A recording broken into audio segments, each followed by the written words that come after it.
I've seen way too many people get excited about a shiny AV receiver on the page, only to end up with a system that feels clunky when the first movie rolls. You click add to cart because the marketing photos look perfect, then you stare at a maze of HDMI ports and wonder if you actually have the right cables, if the surround modes will ever work the way they're promised, or if you've overpaid for features you'll never use. That hesitation is real, and it's why I'm breaking down the Yamaha RX A2A AVENTAGE so you can decide if it really belongs in your living room or if you'd be better off waiting for something else. Link is in the description if you want to check the product details on Amazon. First off, the AVENTAGE line is Yamaha's premium tier, and the RX A2A is positioned as a 7.2 channel hub that promises 8K video, 4K per 120Hz support, eARC, Dolby Atmos, DTS-X, plus Wi-Fi, Bluetooth, and MusicCast integration. That's a mouthful, and on paper it sounds like a future-proof centerpiece for any new build. The real test, however, is how those promises hold up when you actually wire your TV, speakers, subwoofer, and maybe a streaming device together. When I set this unit up in a typical 5.1 plus Atmos configuration, the first thing I noticed was the HDMI layout.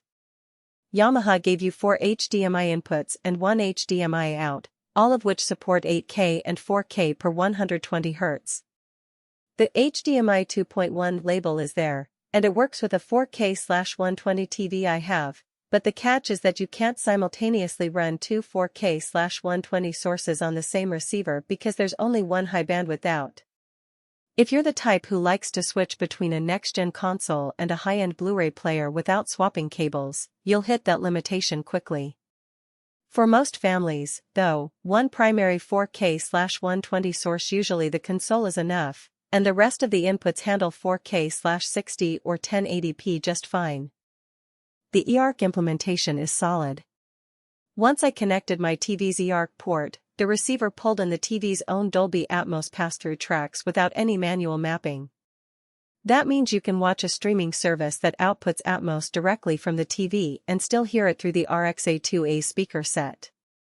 It's a smooth experience, but you do need an eARC-compatible TV and a good HDMI cable. Cheap cables can cause the handshake to fail, dropping you back to stereo PCM. That's a hidden trade-off many buyers overlook. Audio performance is where the powerful amplification claim gets put to the test.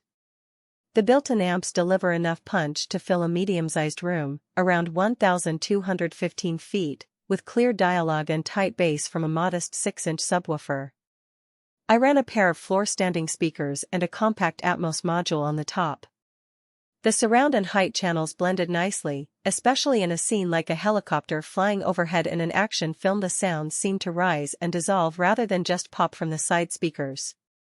That said, if you have a large home theater or you're an audiophile who uses high-efficiency, low-impedance speakers, you might find the 100 watts per channel rating a little tight.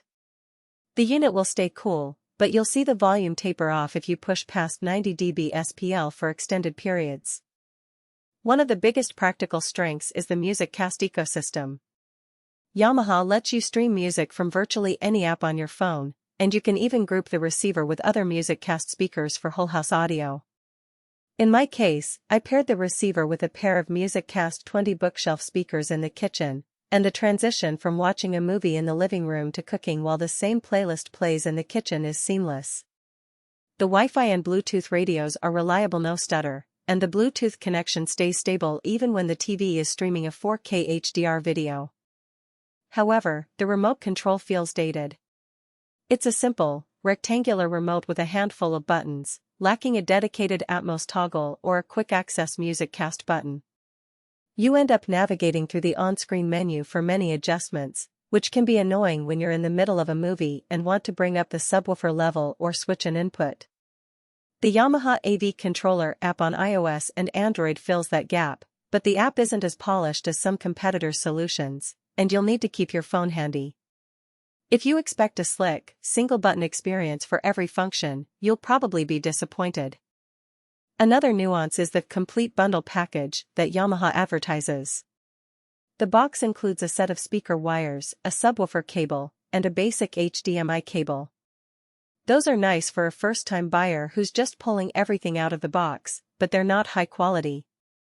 The included HDMI cable is rated for 4K/60, not the full 4K/120 or 8K bandwidth, so you'll need to buy a better cable if you want to use the top end of the receiver's video capabilities. That's